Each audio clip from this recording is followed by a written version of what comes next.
오늘 읽은 본문은 성경에서 정말 심오한 또 황홀한 그러한 진리를 담고 있는 부분이라고 격찬을 받아온 그러한 구절입니다.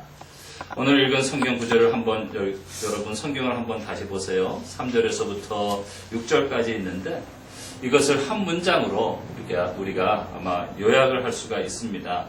먼저 3절에 보시면 좀 떨어져 있지만 하나님 아버지께서 주어지요. 그리고 4절에 이제 목적어가 있습니다. 우리를 택하사. 그리고 5절에 보면 자기의 아들들이 되게 하셨으니. 그래서 한 문장으로 요약하면 하나님 아버지께서 우리를 택해 주셔서 자기의 아들들이 되게 하셨다. 이렇게 요약할 수가 있습니다. 따라서 오늘 특별히 이 택하셨다 하는 것에 초점을 맞추고 성령님의 인도를 받기를 원합니다. 오늘날 무엇이 우리를 이 세상 사람들과 다른 존재로 만들어 놓았습니까? 어제 좀 늦게 집회가 끝나서 아마 새벽에 아침에 좀 피곤하실 텐데 무엇이 우리로 하여금 이렇게 잠을 깨서 토요일 아침 일을 하지 않는 분들 또 주일 아침 다 쉬고 싶은 그러한 날입니다. 피곤을 느낍니다. 그럼에도 불구하고 발걸음을 재촉해서 이 자리에 나와서 예배를 드릴 수 있게 된 그 이유가 도대체 무엇이라고 생각을 하십니까? 불신자나 믿는 우리는 나란히 그냥 이렇게 가만히 세워놓고 보면요. 아무런 차이점을 느낄 수가 없어요. 별다른 점이 없습니다. 하지만 우리가 그들과 원천적으로 다르다고 확신하는 이유가 분명히 있어요. 그것이 무엇입니까? 이렇게 질문하면 우리가 예수님을 나의 구세주로 고백하고 믿기 때문입니다. 이렇게 대답할 수 있을 것입니다. 또 예수 그리스도를 믿고 하나님의 자녀가 되었기 때문에 세상 사람들과 구별이 되었습니다. 이렇게 대답할 수도 있을 거예요. 이 모든 대답이 다 성경적이지만은 오늘 우리가 펴놓은 이 말씀 안에는 그 어떤 대답보다 앞서는 이유를 한 가지 설명하고 있어요. 그것이 무엇인가 하면 하나님께서 우리를 선택하셨다고 하는 것입니다. 하나님께서 우리를 선택하지 아니하셨다고 하면 아무도 예수님을 믿을 수 없다고 하는 거예요. 하나님께서 우리를 선택하지 아니하셨다고 하면 우리는 절대로 이 자리에 나와서 예배드리는 사람이 되어질 수가 없습니다. 그리고 하나님께서 우리를 선택하지 아니하셨다고 하면 우리는 세상 사람과 구별되는 어떠한 다른 것도 발견할 수가 없다고 하는 거예요. 우리가 구별되고 하나님을 섬기게 된 모든 근본적인 뿌리가 하나님께서 우리를 선택해 주셨다. 바로 여기에 있다고 하는 것입니다. 저는 이 선택의 교리를 생각할 때마다 하나님께 참으로 감사를 드립니다. 우주 만물을 창조하신 하나님께서 자기 마음대로 못하실 것이 무엇이 있겠습니까? 다 마음대로 하시죠. 온 천지 만물을 주장하시는 주인이신데 자기가 하시고 싶은 대로 다 하십니다. 그럼에도 불구하고 하나님께서 나를 정말 예수님을 싣고 가는 그 당나귀로 만들지 않고 또 나를 예수님을 배신한 가룟유다로 선택하지 아니하심도 감사하고 더 나아가서 악령으로 그렇게 만들어 놓지 아니하심에 대해서 저는 참으로 감사합니다. 오히려 하나님의 사랑하는 아들로 선택해 주셨다가 또 거기에 더해서 정말 주의 종으로 그렇게 불러주셨다고 하는데 저는 너무너무 고맙고 감사합니다. 왜냐하면 제가 만약에 예수님을 믿지 않게 되었다면 선택해 주시지 않았다면 또 주의 종으로 또 불러주시지 않았다면 제가 지금 어디서 무엇을 하고 있을까 하는 것을 머리에 상상해 보면요. 너무너무 끔찍합니다. 여러분, 오히려 하나님의 사랑하는 아들로 선택하시고 세상에 보내셨다 하는 그 사실에 대해서 참으로 고맙고 감사합니다. 감격합니다. 어제 불과 한 달도 안 됐죠. 전 세계 인구가 70억을 돌파했다고 해요. 그렇죠? 그런데 이 세계 인구 가운데 예수 그리스도를 믿고 거듭난 그러한 인구가요. 통계적으로 보면 한 6% 정도밖에 되지 않는다고 합니다. 즉 100명 가운데 6명밖에 안 된다고 하는 얘기예요. 전 세계 모든 족속들 가운데 하나님께서 자기 자녀를 택하실 때 100명을 이렇게 쭉 세워놓고 운동장에 6명을 이렇게 뽑는 거예요. 지금까지. 그런데 그 중에 내가 들어갔다고 하는 것입니다. 여러분, 한국에서 오신 분들은 대학 입시 있죠. 여기도 물론 있습니다. 자기가 원하는 과에 들어가는데 16대 1의 경쟁을 뚫고 들어갔다는 거예요. 16대 1. 여러분, 그렇게 해서 여러분들이 지금 이 자리에 앉아서 예수님을 믿게 되고 하나님의 자녀가 되었는데 어떻게 감격스러워하지 않을 수 있겠어요? 이런 이야기를 듣고도 흥분이 되지 않습니까? 저는 정말 이런 얘기를 하면요, 마음속에 너무너무 고맙고 감사해요. 이렇게 생각만 해도 감격스러운 선택의 교리를 사람들이 허리를 굽혀서 그렇게 경배하면서 받아들이지 않고 이상하게 그 말만 나오면 비판하려고 합니다. 반박하려고 하고 논쟁을 벌여서 하나님의 얼굴에 침을 뱉으려고 해요. 심지어 교회를 다니는 분들 가운데서도요, 네, 하나님은 사랑입니다. 이렇게 얘기하면, 네, 그거 참 좋은 말씀이죠. 감사합니다. 그렇게 반응을 합니다. 그런데 하나님께서 당신을 선택하셔서 당신을 하나님의 자녀로 삼으셨습니다. 그러면은요, 뭔가 이 속에서 마음이 편하지 않은 그러한 것을 느껴요. 왜 그렇습니까?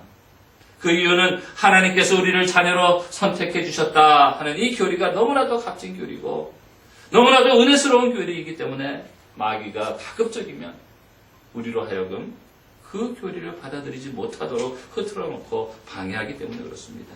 그래서 하나님께서 만세전에 당신을 하나님의 자녀로 선택했고 어떤 사람은 선택하지 않았습니다. 이렇게 말하면 그냥 속이 상하고 속에서 이상한 것들이 올라와서 논쟁하려고 달려듭니다. 그리고 하나님은 사랑이라고 하면서 어떤 사람은 왜 지옥 가게 내버려둡니까? 이렇게 반문하죠. 사실 우리 인간적인 측면에서 솔직하게 말하면요, 이 선택의 교리는 우리의 이성으로는 속 시원하게 설명할 수가 없어요.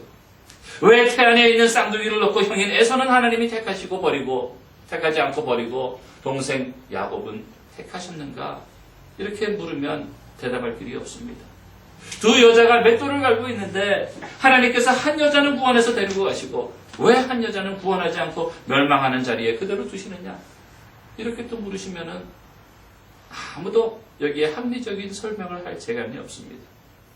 성경에 다른 이유가 나와 있으면 될 텐데 단지 하나님께서 그렇게 하셨다라고 밖에 대답할 수가 밖에 없어요. 그러면 묻습니다. 하나님은 사랑이라고 하면서 왜 하나님은 지옥 가게 내버려 두는가? 이렇게 믿지 않는 사람들이 비난하죠. 여러분, 우리에게 자유의지가 있어요. 내가 선택할 수 있는 자유도 있고 거부할 수 있는 자유도 있습니다. 하나님께서 분명하게 우리에게 자유의지를 주셨습니다. 그런데 하나님께서 왜 나의 자유의지는 무시하고 자기 혼자서 일방적으로 우리를 선택해서 구원하신다고 그렇게 말씀하시느냐? 너무하지 않느냐? 이렇게 달려들면 이것도 좀 금방 시키기 어려운 그러한 상황입니다. 물론 신학적으로는 다 대답이 있어요. 하지만 설명하려면 좀 길죠. 이렇게 선택의 교리는 우리의 이성으로 이해하기 좀 어렵습니다. 그래서 사람들은 이 선택의 교리만 들으면 불편해합니다. 싸우려고 달려듭니다. 따라서 하나님께서는 이 선택의 교리가 우리의 이성이나 지성으로 이해할 수 없는 그러한 감당할 수 없는 차원의 것인 줄 아시고 성경에 보면 설명 없이 그냥 말씀하십니다. 사실만 던져주고 맙니다. 그리고는 그만이에요. 창조에 관한 것도 설명하지 않습니다. 하나님께서 창조하셨다. 그것으로 끝입니다. 우리하고 논쟁 안 하십니다. 우리의 의문에 일일이 대답하려고도 하지 않으세요. 로마서 9장에서 이렇게 말하죠. 토기 그릇이 자기를 만든 토기장이에게 어떻게 해서 나를 이같이 만들었느냐 하고 따지는 것이 말이 되느냐. 그렇게 이야기하고 끝입니다. 설명하지 않으세요. 아마 어린아이들 다 키울 때 여기 어린아이들 낳으신 분들 얼마나 되는지 많이 젊기 때문에 잘 모르는데 아마 이렇게 물을 때가 있어요. 저도 코치코치 자랄 때 저희 어머님, 아버님한테 많이 물었거든요. 그래서 설명해 달라고 조릅니다. 그러면 어릴 때 다 묻는다고 설명해 줍니까? 설명해 주지 않아요. 답답해요. 어린아이가 감당할 수 있는 것은 차근차근 설명해 줍니다. 산수 문제도 그렇잖아요. 차근차근 설명해 주지만 뭐 말도 안 되는 것, 이상한 거 자꾸 물으면 그리고 감당되지 하지 못할 것 그런 거 자꾸 물으면 그냥 설명하지 않습니다. 그래도 아이가 자꾸 보치면 어떻게 해요? 이놈아 좀 가만히 있어. 입 다물고. 뭘 조그맣게 다 하려고 그래. 저희 부모님이 저한테 그러셨거든요. 그러면 나중에 크면 다 알게 돼. 그러면 그냥 꼼짝 못하고 가만히 있어야 됩니다. 하나님께서도 우리를 이렇게 다루신다고 하는 거예요.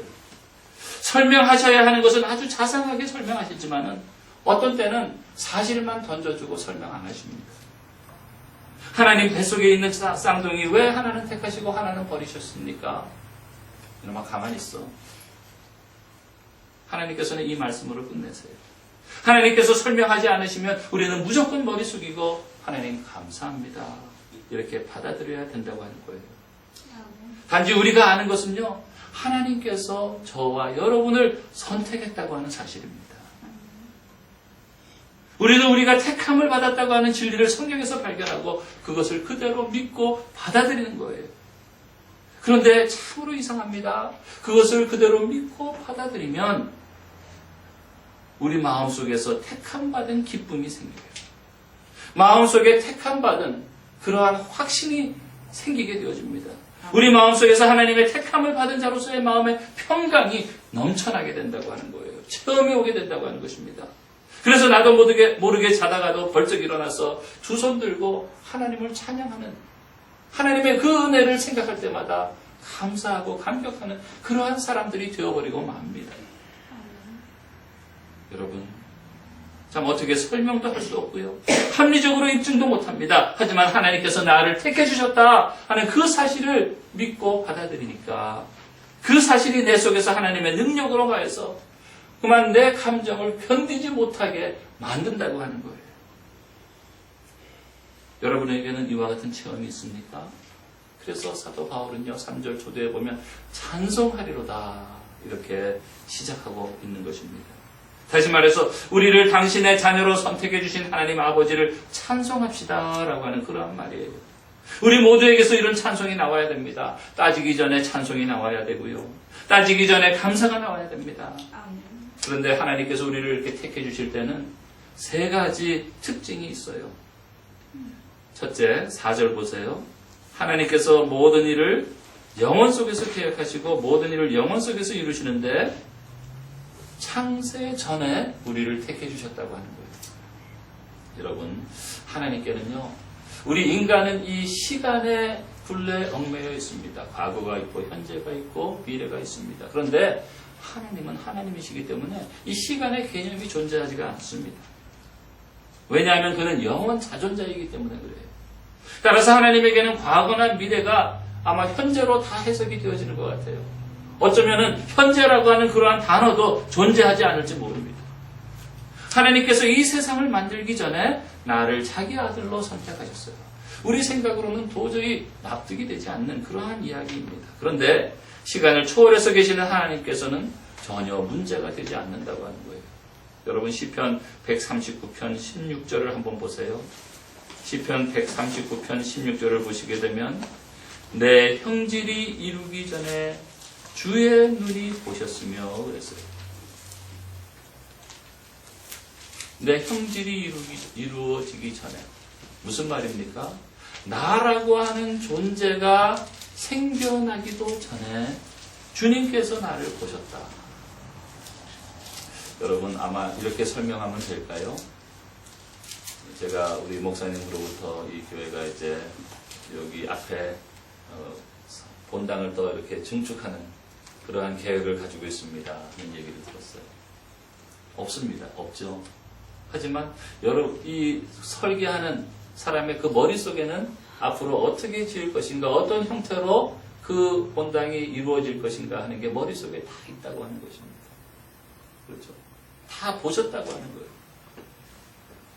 나라는 존재가 모습을 갖추기 전에 하나님께서 나를 보셨다고 하는 말이에요. 즉 무에서 나를 보셨다고 하는 것입니다. 이해할 수 있습니까?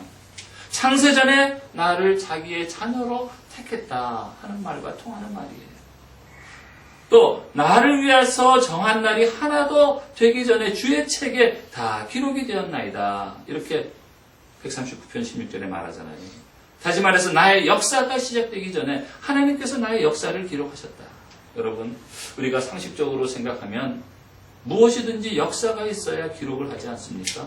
그런데 역사가 있기 전에 다 기록이 되었다고 합니다. 이성적으로, 논리적으로 맞지 않아요. 그러나 하나님께서는 역사가 시작되기 전에 이미 나의 역사를 기록하고 계신다. 그렇게 말씀하십니다.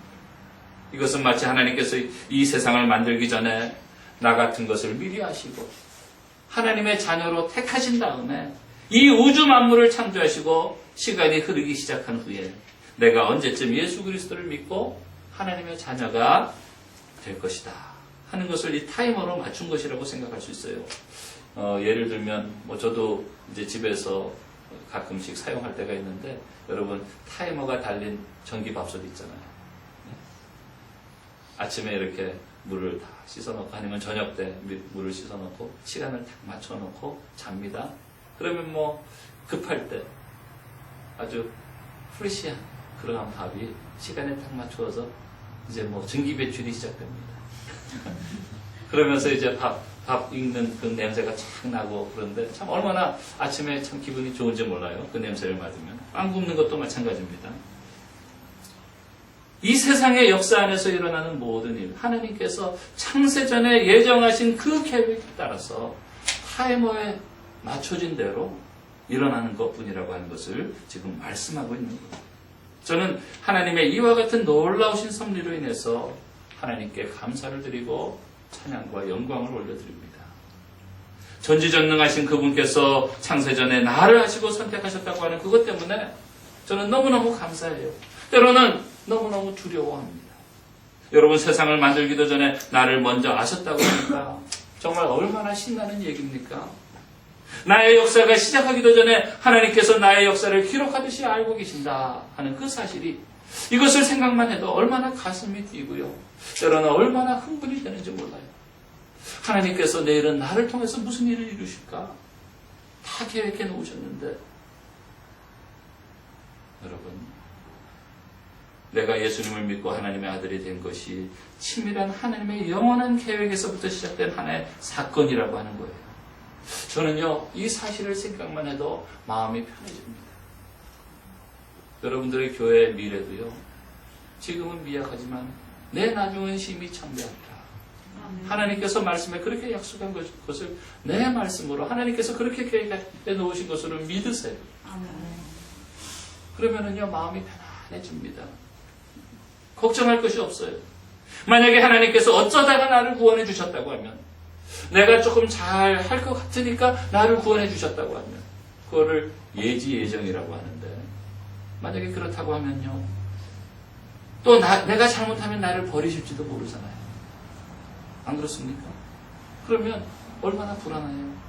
내 마음속에 얼마든지 그러한 불안이 있을 수 있지 않겠어요? 예를 들어서 다른 사람 얘기가 아니고 제 얘기입니다. 같은 대학에 저는 캠퍼스 커플인데요. 같은 대학에 다니는 두 남녀가 데이트를 합니다. 가만히 남자의 손을 잡고 여자가 묻습니다. 나 자기한테 한 가지 묻겠는데 똑바로 내 눈 보고 똑바로 대답해봐. 아마 여러분 혹시 결혼하기 전에 또 사귈 때 이렇게 물어보신 적 있으세요? 우리 여성분들. 그러면 남자가 깜짝 놀라서 뭔데? 하고 이렇게 묻습니다. 그러면 여자가 또 묻죠. 자기는 말이야 사실 여기저기 이 여자 저 여자 막 찾아다니다가 마음에 드는 여자 없으니까 지금 나한테 매달리는 거 아니야? 솔직하게 한번 말해봐. 그러면 가슴이 좀 뜨끔하지만 시치미를 딱 뗍니다. 그러면서 아니 도대체 무슨 말 하는 거야? 난 몇 년 전에 자기를 처음 보는 순간부터 점을 찍어놨는데 그리고 지금까지 내 마음을 얼마나 졸이면서 정말 계획하고 이제 프로포즈 하려고 그렇게 다 준비하고 있는데 내가 여기저기 이 여자 저 여자 보다가 없으니까 지금 매달리는 거라고? 나중에 처음에는 그 의도가 아니었는데 말하다 보니까 진짜 이제 자기가 그런 것 같은 거예요. 그러면서 이제 진짜 막 화를 냅니다. 그러면은요, 그 말을 들은 여자는요, 남자가 진짜 막 화를 내고 막 기분 나빠해도 그 마음속이 편안합니다. 기분이 좋습니다. 그럼 그렇지. 자기가 어딜 가. 그렇게 생각하는 거예요. 여러분 마찬가지입니다. 이런 묘한 여자의 감정이 저에게도 있어요. 하나님께서 이 지구상을 찾다가 찾아보니까 마음에는 들지 않지만 겨우 찾아서 네가 좀 예수 믿고 내 일을 좀 해야 되겠다. 그렇게 만약에 저를 택해 주셨고 그렇게 지금 주의 종이 되게 하셨다고 하면 아마 저는 기분이 썩 좋지 않을 거예요. 그런데 이 세상을 만들기도 전에 나 같은 것을 하나님의 자녀로 점을 딱 찍어 놓았어요. 거기에 더해서 정말 주의 복음을 전하라고 딱 예정해 놓으셨어요. 그 사실을 생각할 때 얼마나 정말 마음에 감격이 넘치는지 모릅니다. 여러분 하는 모든 일, 무슨 일을 하든지요, 하나님께서 예정해 놓으시고 하나님께서 여러분들에게 그렇게 하기로 맡겨 놓으셨다고 하는 것을 믿으시기 바랍니다. 아멘.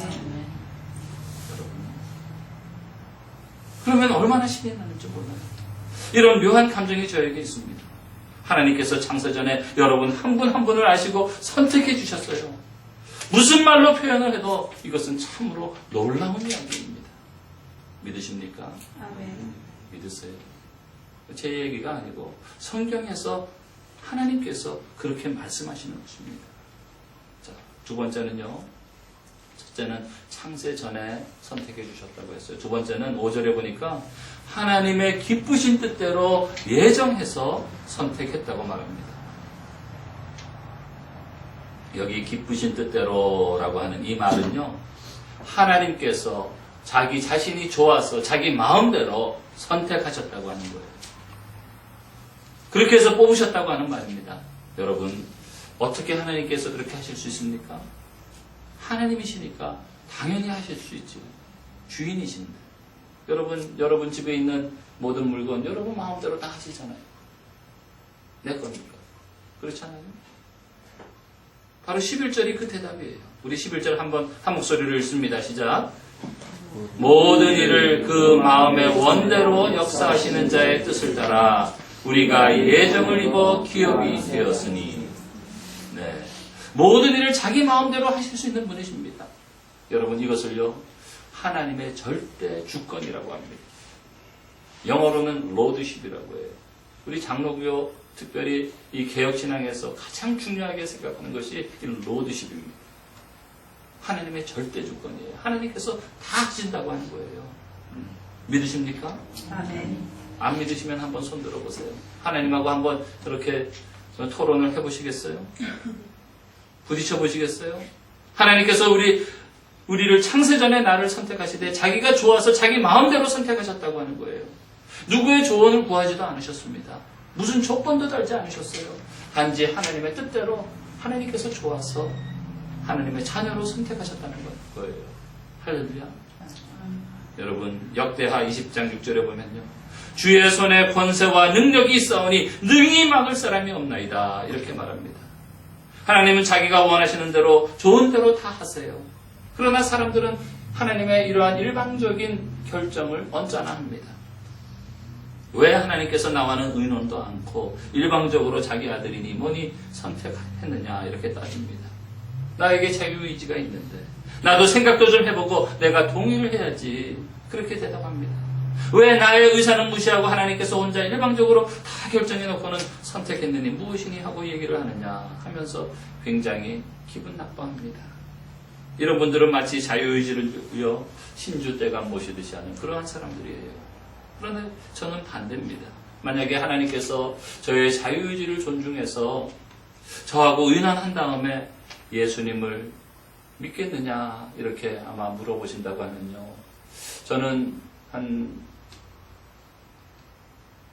철이 나던 1970년 그 중반까지 아무것도 못하고 아마 하나님께서 그냥 기다리고 계셨어야 될 거예요.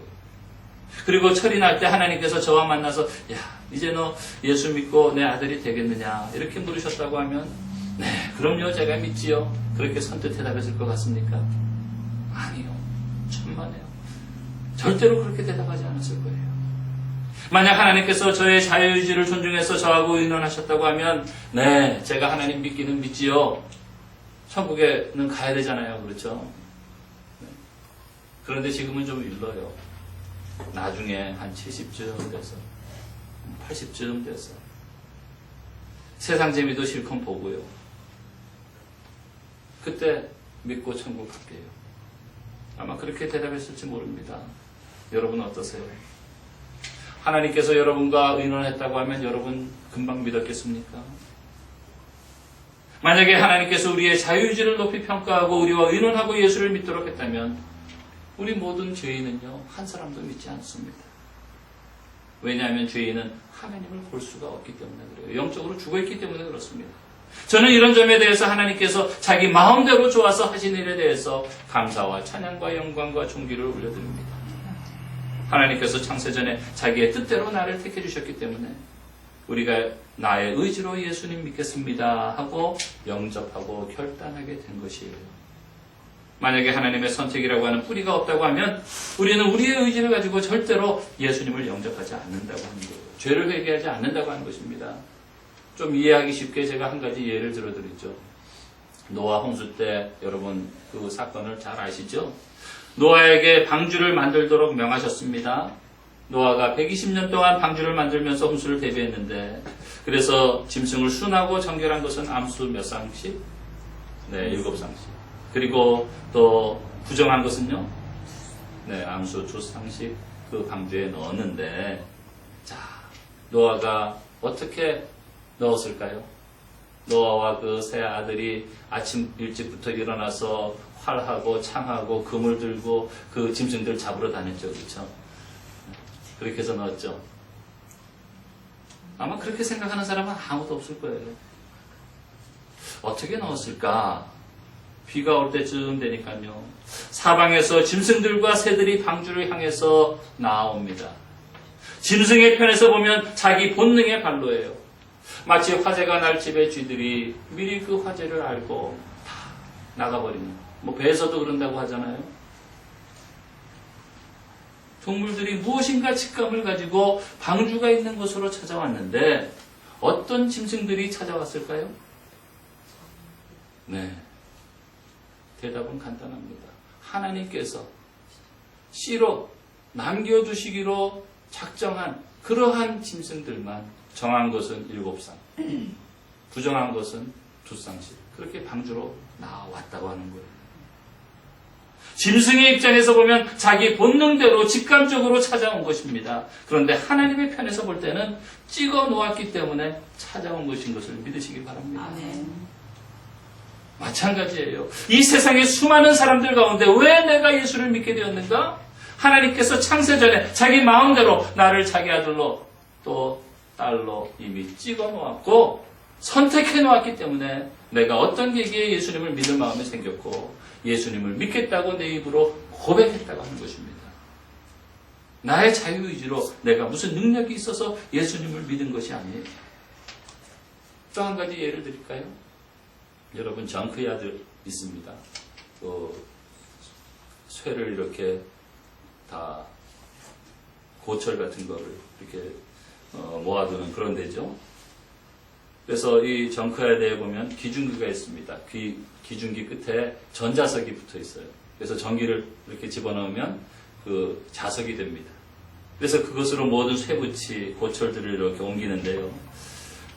자, 보세요. 전기 스위치를 넣었습니다. 자력이 생기니까 밑에 있는 쇠붙이가 막 이렇게 달려서 이렇게 붙습니다. 그런데 어떤 것들은요, 아무리 잡아당겨도 안 붙어요. 쇠처럼 보이는데도 안 붙어요. 구리 같은 거 안 붙습니다. 쇠가 아니니까. 알루미늄 안 붙습니다. 아무리 위에서 그 전기의 힘을 크게 해도 안 붙어요. 그런데 쇠붙이들은요, 자석만 갖다 대면 우르르 다 미어 달립니다. 여러분 예수를 믿는 것도 이와 똑같다고 하는 거예요. 하나님께서 전도자를 보내서 예수 믿어라 이렇게 외칠 때 우르르 하고 몰려드는 사람이 있어요. 그런데 어떤 사람들은 아무리 믿으라고 전하고 권하고 이렇게 많이 물건을 사다 주어도요, 죽을 때까지 안 믿는 그런 사람들이 있어요. 왜 그렇습니까? 하나님께서 창세전에 선택한 사람은 끌려가고요, 하나님께서 선택하지 않은 사람은 안 끌려가게 되어져 있어요. 그런데 우리가 전도해야 되는 이유는 하나님께서 누구를 선택해 놓았는지 우리는 모른다고 하는 거예요. 어떤 사람은 강한 차력을 해야, 왜냐하면 이 쇠가 좀 무거워. 그래야 와서 붙습니다. 어떤 사람은 이게 좀 가벼워요. 그래서 한두 번 전도해도 되는 거예요. 근데 어떤 사람은요, 100번, 200번까지 전도해야, 그래야 예수님 믿는 그러한 사람들도 있어요. 그렇기 때문에 우리는 모르기 때문에 끝까지 전도해야 된다고 하는 것입니다. 여러분, 우리가 이 진리를 모르면 예수 그리스도를 믿는다고 하는 사실이 얼마나 대단한 일인지 잘 모르고 그냥 넘어갈 수가 있어요. 저는 이 사실에 대해서 정말 하나님께 감사합니다. 요한복음 6장 44절에 보면요, 예수님께서 나를 보내신 아버지께서 이끌지 아니하시면 아무라도 내게 올 수 없으니 라고 분명하게 말씀하고 계십니다. 즉 하나님께서 창세전에 자기 마음대로 선택한 사람만이 예수님께로 나와서 믿을 수 있다고 하는 거예요. 저는 이것 때문에 하나님께 감사하고요, 또 기쁘고 확신에 차 있습니다.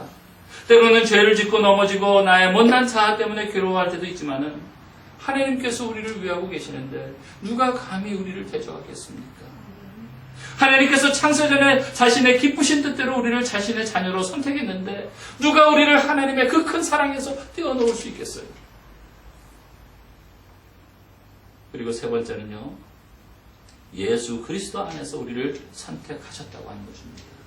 여기 그리스도 안에서라고 하는 이러한 말씀이 우리가 오늘 읽은 본문 매 절마다 있어요. 그리고 에베소서 전체에는 34번이나 나옵니다. 그리스도 안에서. 무슨 뜻입니까? 이것은 거룩하고 공의로우신 하나님께서 죄로 더러워진 우리를 하나님의 자녀로 삼아주시는데 아무 근거가 없이 그냥 자녀로 삼아주신 것이 아니라고 하는 거예요. 우리를 선택하실 때 반드시 선택할 수 있는 근거가 있기 때문에 자기 자녀로 입적시켜 주신 것입니다. 그 근거가 무엇이라고요? 예수 그리스도라고 하는 것입니다. 예수 그리스도가 하나님 앞에서 우리를 보증해 주셨기 때문에 하나님께서 우리를 자기의 자녀로 선택해 주셨다고 하는 거예요. 다시 말해서 예수 그리스도께서 우리의 죄 문제를 십자가에서 다 해결해 주신다 하는 그 보증 아래서, 그 전제 아래서 우리를 창세전에 선택해 주셨다고 하는 것입니다. 아직 예수님께서 십자가에 못 박히시기도 전에 선택하셨다고 하는 거예요. 얼마나 놀라운 이야기입니까? 어떤 존재가 존재하기도 전에, 어떤 사건이 일어나기도 전에 선택해 주셨다고 하는 거예요. 하나님께서 나 같은 죄인을 자기의 마음에 품고 안중에 넣으시고 예수님이 보장해 주신 그 근거에 의해서 하나님께서 기쁘게 자기 아들로 삼아 놓으셨다고 하는 거예요. 얼마나 놀라운 이야기입니까? 요한복음 17장 2절에 보면요, 아버지께서 아들에게 주신 모든 자에게 영생을 주게 하시려고 그렇게 말합니다. 그 아들에게 주신 자들 안에 바로 저와 여러분들이 들어가 있다고 하는 거예요.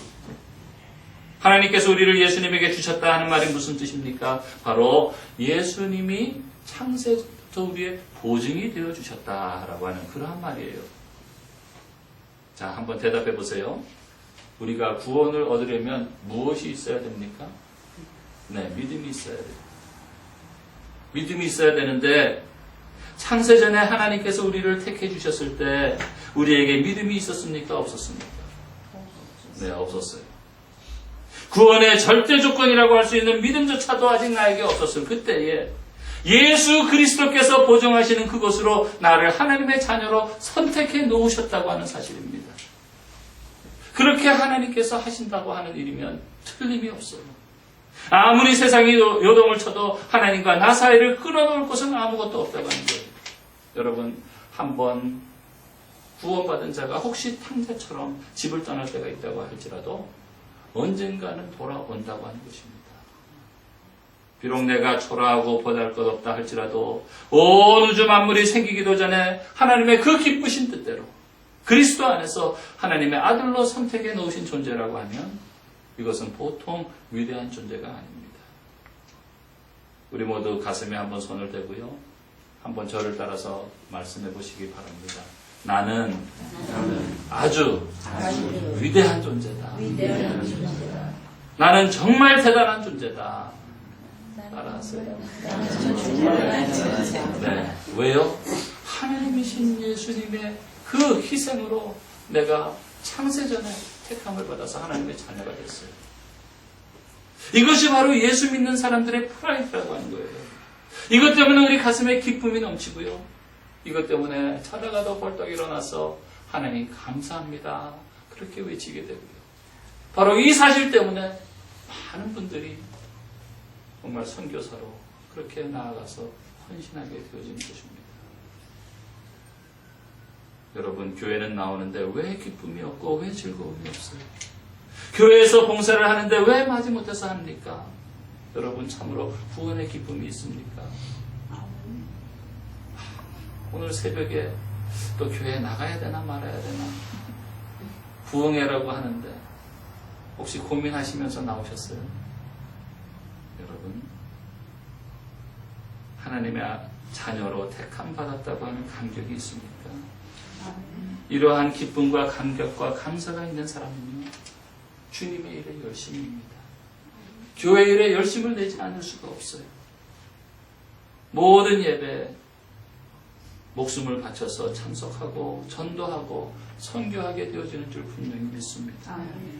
그런데요, 장로교인들 사이에 한 가지 잘못된 생각이 있어요. 그것은 하나님께서 다 예정해 놓으셨는데, 선택해 놓으셨는데, 한 번 구원받은 사람은 구원을 놓치지 않는다는데 하면서 안일하게 신앙생활하는 것입니다. 그런데 그거는요, 잘못된 거예요. 틀린 생각이에요. 하나님께서 나 같은 죄인, 전적으로 타락해서 정말 하나님의 도우심이 아니고는 전혀 구원의 소망이 없던 자를 하나님의 은혜로 구원해 주셨습니다. 이 사실을 진짜 깨달은 사람은요, 그 은혜에 보답하기 위해서 정말 열심히 헌신합니다. 수고하고요, 봉사하게 되어져 있어요. 우리는 이미 구원을 얻었기 때문에 그 은혜에 감사해서 헌신하게 되어진다고 하는 것입니다. 구원을 얻기 위해서 열심히 노력하는 것이 아니에요. 여러분, 여러분에게 나 같은 죄인을 살려주신 그 감사와 감격이 있습니까? 사랑하는 성도 여러분, 하나님께서 만세전에 자기의 기쁘신 뜻대로 그리스도 안에서 우리를 자기의 자녀로 삼아 주셨습니다. 이 관계는 영원히 변치 않습니다. 비록 우리가 이 세상에서 실패할 때가 있습니다. 어려운 십자가를 지고 힘들게 걸어가는 때가 있을지라도 그때마다 그 사실을 생각하시기 바랍니다. 하나님께서 창세전에 나를 택해 주셔서 하나님의 자녀로 삼아주셨다. 나라는 존재가 이 우주 만물이 생기기도 전에 하나님께서 제일 먼저 아시고 생명책에 기록해 놓은 그러한 존재다. 여러분, 그렇게 생각할 때 우리는 조그만 문제 앞에서도요, 절대로 굴복하지 않습니다. 넘어지지 않습니다. 혹시 넘어진다 할지라도 다시 일어납니다. 어떤 상처와 고통을 당한다 할지라도 정말 나라는 존재가 대단한 존재구나. 예수 그리스도가 죽기까지 나를 구원해 주셨구나 하는 그 사실을 알면요, 모든 고통과 상처를 극복하고 이 세상에서 기쁜 마음으로 하나님께서 나에게 맡겨주신 일을 감당하면서 그렇게 살아갈 줄 분명히 믿습니다. 하나님께서 여러분들에게 이와 같은 선택된 자로서 긍지와 기쁨과 감사를 이 시간 넘치도록 허락해 주시기를 간절히 축원드립니다. 기도하겠습니다.